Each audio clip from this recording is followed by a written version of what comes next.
गुरु पूर्व के इस पावन दिवस पर जिस तरीके से केंद्र सरकार ने, प्रधानमंत्री ने तीनों कृषि कानूनों को वापस लेने का निर्णय लिया है, सराहनीय है।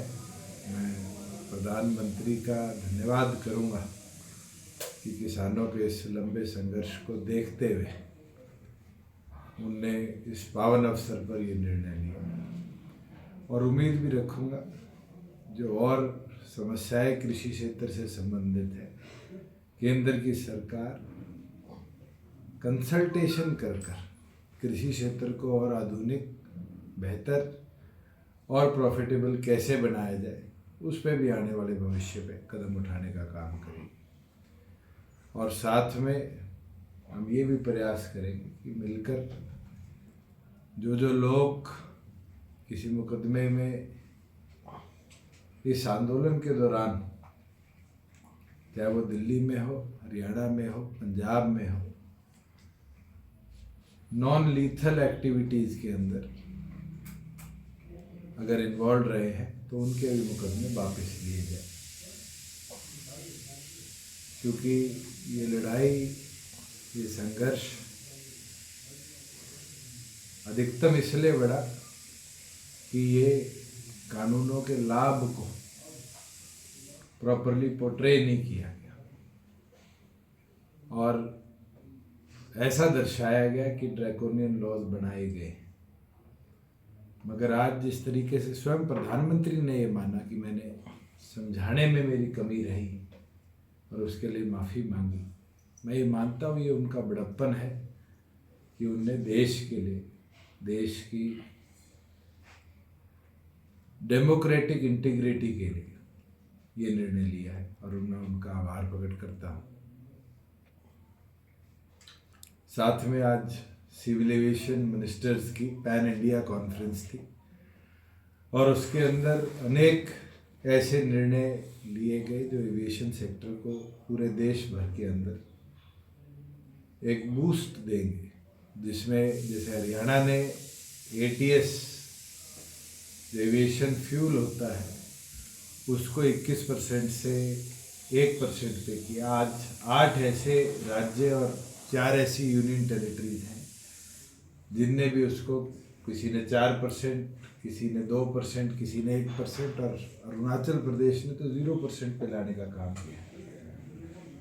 ये अपने आप एक बूस्ट एविएशन सेक्टर को देगा। साथ में खुशी की बात है कि 4 हेली हब्स जो केंद्र ने अनाउंस करे थे पहले, आज इस एविएशन मिनिस्टर्स की बैठक में 5वां हेली हब जो हम गुड़गांव में हमारी ग्लोबल सिटी में बनाना चाह रहे हैं, केंद्र सरकार ने उस पर भी अपनी सहानुभूति देकर मंजूरी देने का काम किया है, जो मुझे लगता है हेलीकॉप्टर इंडस्ट्री का डेडिकेटेड कॉरिडोर के साथ साथ एक नया फ्यूचरिस्टिक अप्रोच इस देश को देने का काम करेगा।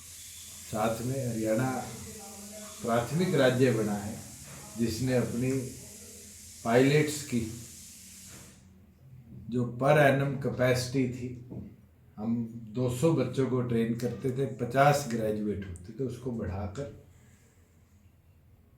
अब भिवानी में 100 एडिशनल और महेंद्रगढ़ में 100 एडिशनल सीट्स करी है। मेरा ये मानना है कि 400 FTOs की कैपेसिटी का पहला प्रदेश हरियाणा बनेगा, जिसके अंदर पर एनम 100 से ज़्यादा पायलट्स को पूरी तौर पर ट्रेन कर एम्प्लॉय करने का हम काम करेंगे। MSP को लेकर सर आपका क्या मानना है, क्योंकि MSP पे पेच फंसेगा, किसान संगठनों ने भी साफ कह दिया कि हरियाणा प्रदेश उन राज्यों में है जिनने अपने फार्मर्स को MSP सुनिश्चित करी है। जहाँ बाजरे तक की बात थी, किसी और राज्य ने 1 रुपया एडिशनल किसान को नहीं दिया। हमारी सरकार थी कि हमने 600 रुपया प्रति क्विंटल एडिशनल देकर किसान को उसकी फसल बेचने से पहले लाभ देने का काम किया, और हम तो निरंतर हरियाणा प्रदेश में एडिशनल क्रॉप्स को ऐड कर रहे हैं। जहाँ 13 ऐसी क्रॉप्स है जो केंद्र निर्धारित MSP पर है, उसके साथ हॉर्टिकल्चर प्रोड्यूस 17 ऐसे हैं जिनको हम भावांतर भरपाई योजना के तहत और प्रोक्योरमेंट की ओर ले जाने का काम। सर हरियाणा में एक एचसीएस अधिकारी एचपीएससी में तैनात थे, 1 करोड़ की रिश्वत के साथ पकड़े गए हैं। इस मामले पर आप क्या कहेंगे? कि सरकार पूरी तौर पर गंभीर है और ऐसी संगीन गतिविधियों में कोई पाया जाता है तो उसको बख्शने का काम हमारी सरकार नहीं करती। और जिस एफिशिएंसी के साथ क्राइम ब्रांच ने काम किया है, मैं तो बधाई देता हूँ सारी टीम को कि उनने जो जड़ थी उस जड़ से, उस रूट लेवल से ऐसे लोगों को पकड़ा है जो इस पूरी गतिविधि को अंजाम देते हैं। सर राकेश टिकैत पे क्या बोलेंगे? उन्होंने बोला है कि एजुकेशन जब तक मूव नहीं करेंगे जब तक आप लोग ये पार्लियामेंट से स्क्रैप ना करें। चलिए, अब तो कोई ज़्यादा दिन नहीं है उनकी बात को भी, 10 दिन बाद पार्लियामेंट का सेशन है। अगर वो 10 दिन और इस चीज़ के लिए इंतज़ार करना चाहते हैं कि पार्लियामेंट से ये विड्रॉ, तो मुझे लगता है प्रधानमंत्री की ज़बान से बड़ा आज हमें कोई चीज़ नहीं माननी थी। जब उनने कह दिया, मेजॉरिटी उनकी है लोकसभा में भी राज्यसभा में, तो भारतीय जनता पार्टी और उनके सहयोगियों के लिए कोई बड़ी बात नहीं है कि 29 के सेशन के अंदर अगर कोई ओबिचरी नहीं है तो उसी दिन विड्रॉ करने का काम करें। ठीक है।